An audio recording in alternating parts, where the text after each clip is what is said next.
오늘은 창세기 17장을 살펴보도록 하겠습니다. 여기서 하나님께서는 아브라함과 아들에 관한 언약을 확정해 주십니다. 주님께서는 이스마엘이 상속자가 아니라는 점을 또 분명하게 말씀하셨습니다. 하나님께서는 두 가지, 즉 씨와 땅, 그죠? 아브라함의 씨와 약속의 땅의 중요한 것에 대해 아브라함과 언약을 맺으십니다. 또한 주님께서는 여기서 자신의 새로운 이름을 아브라함에게 알려주십니다. 그것은 바로 전능자 하나님입니다. 나는 전능자 하나님이라 이런 거죠.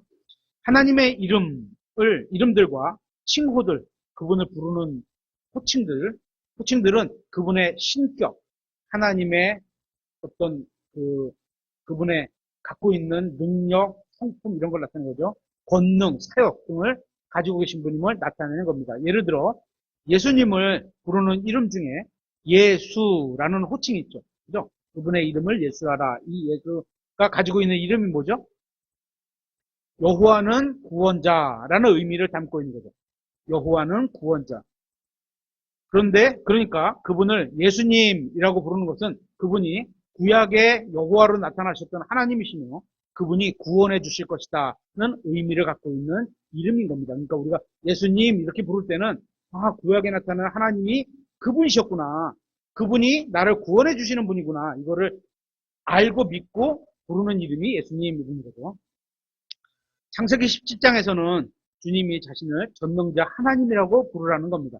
이 이름은 하나님은 못하실 일이 없다는 의미로 알려주신 겁니다.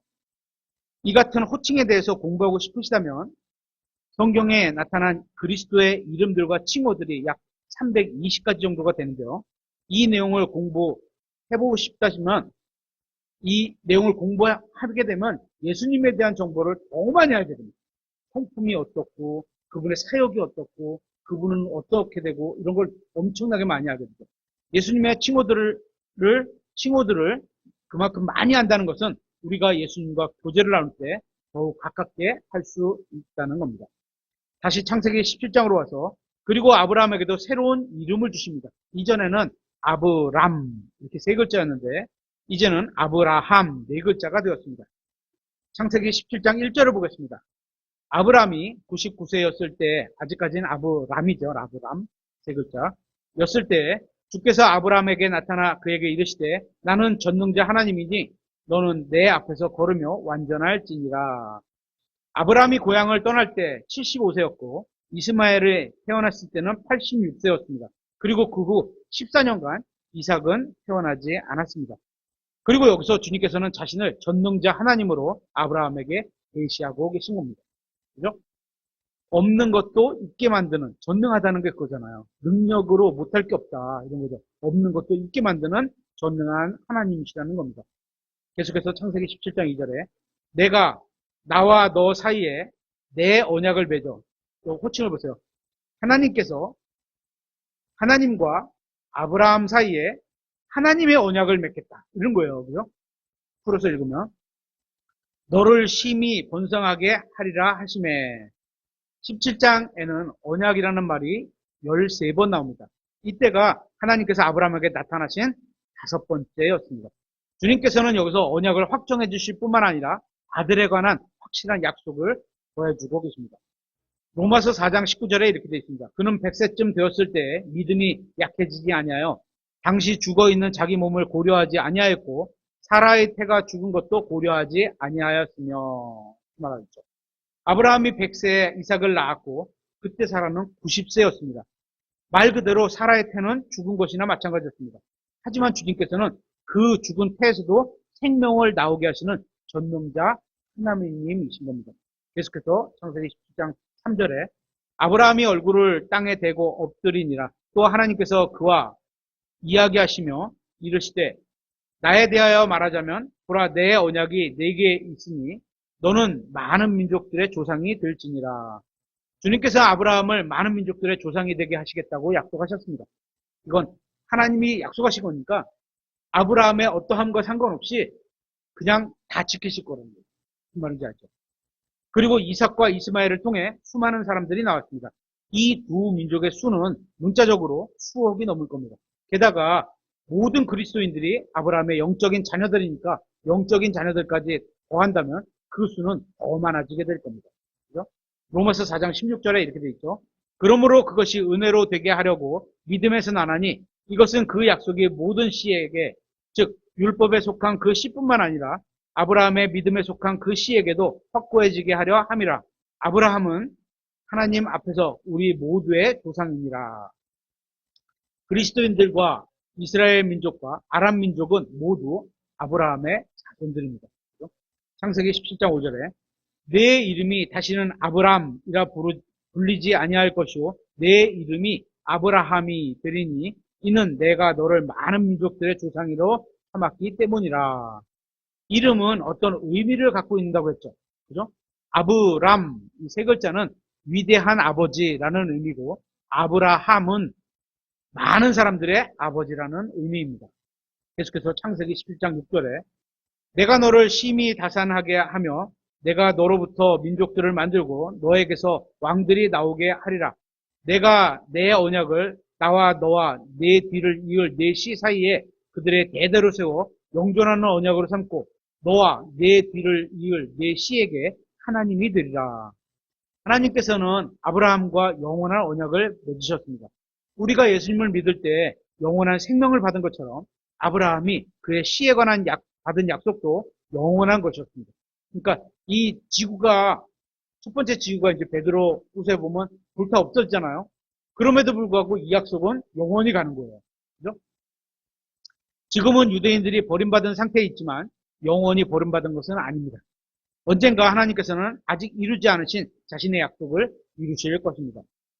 계속해서 창세기 17장 8절에 내가 너와 내 뒤를 이을 내 씨에게 네가 나그네로 있는 땅, 곧 가나안 온 땅을 영존하는 소유로 주고 나는 그들의 하나님이 되리라 하시니라. 가나안 땅에 이제 명칭이 나오네요.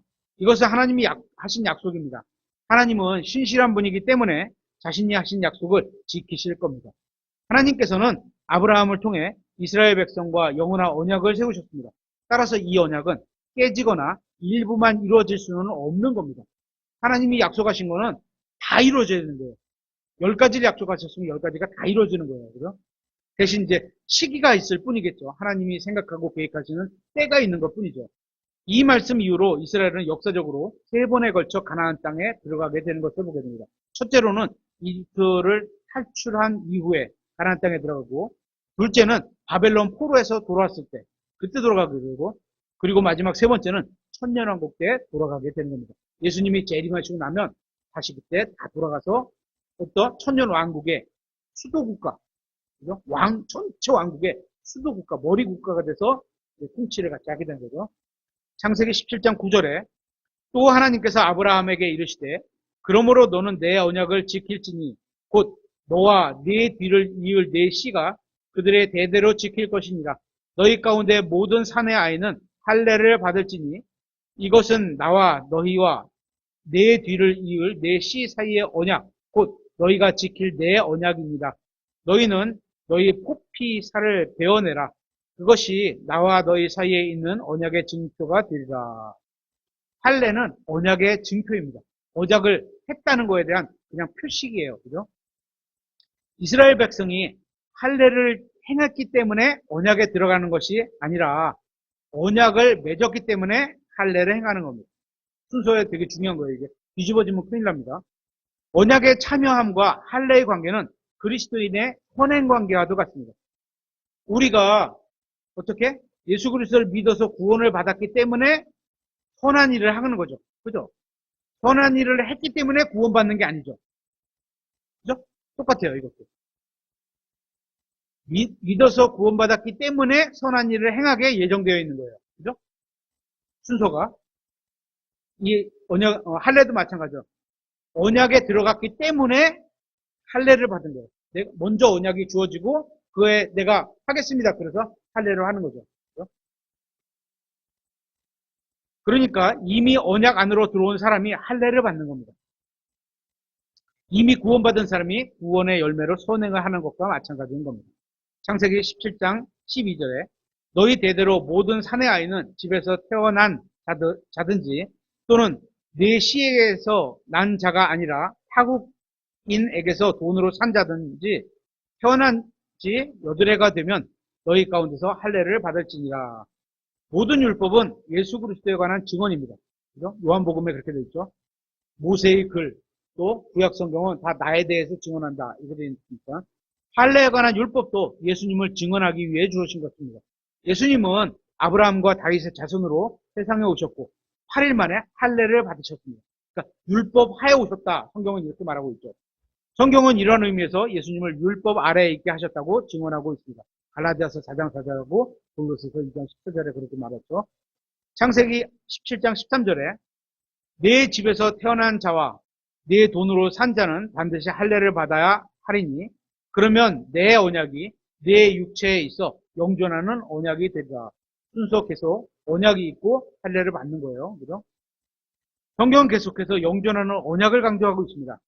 이스라엘 백성은 언약에 들어왔기 때문에 할례를 받은 것이지 할례를 받았기 때문에 언약 안으로 들어가는 것이 아닙니다. 이 순서는 매우 중요합니다. 구원받았기 때문에 침례를 받고 지역교회 회원이 되는 것이지 물침례를 받았다고 해서 지역교회 회원이 되는 게 아니라는 거예요. 그렇죠?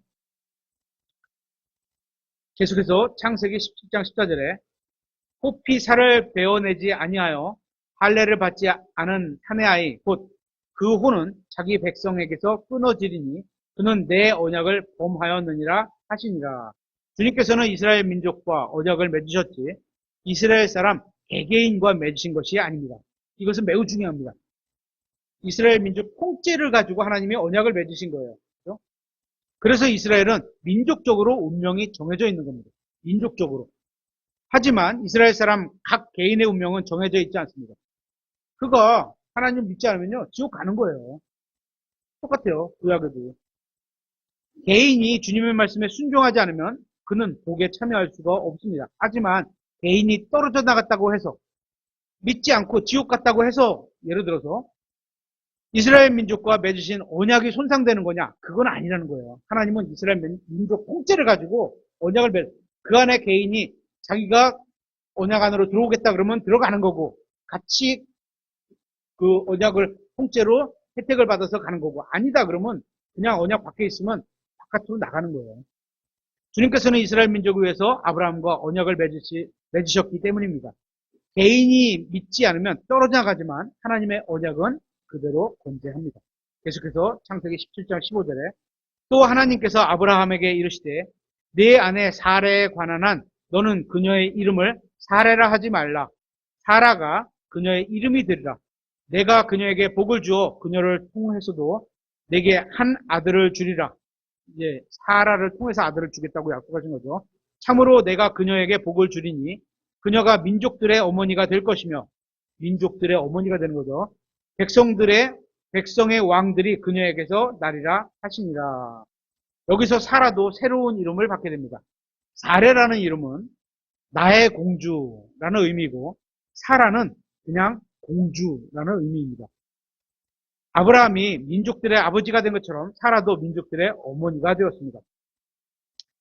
창세기 17장 11절에 그때 아브라함이 얼굴을 땅에 대고 엎드려 웃으며 마음속으로 이르되 100세인 사람에게 아이가 태어나리요?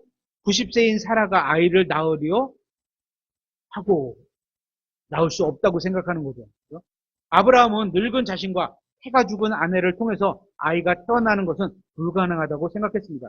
그래서 그는 마음속으로 주님 말씀을 비웃었습니다. 아브라함은 하나님을 믿고 의롭게 되었습니다. 그는 주님께서 전능하신 분이라는 사실과 놀라운 일을 행할 수 있다는 사실을 믿었지만 자신을 통해서 사라가 아이를 낳게 된다는 말씀은 믿지 않았던 겁니다. 창세기 17장 18절에 아브라함이 하나님께 이르기를 이스마엘이나 주 앞에서 살기 원하나이다 하매 무슨 말인지 아시겠죠? 그렇죠? 아브라함은 이스마엘에게 연민을 갖고 있었던 것 같습니다. 하지만 이스마엘은 육신적인 방법으로 태어난 아들이었습니다. 그가 육신적인 방법을 사용함으로 인해 인류 역사에는 수많은 전쟁이 이루어졌다고 지난 시간에도 다뤘죠.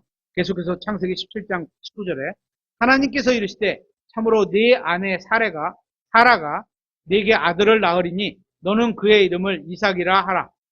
내가 내 언약을 그와 또 그의 뒤를 이을 그의 씨와 세워 영존하는 언약으로 삼으리라.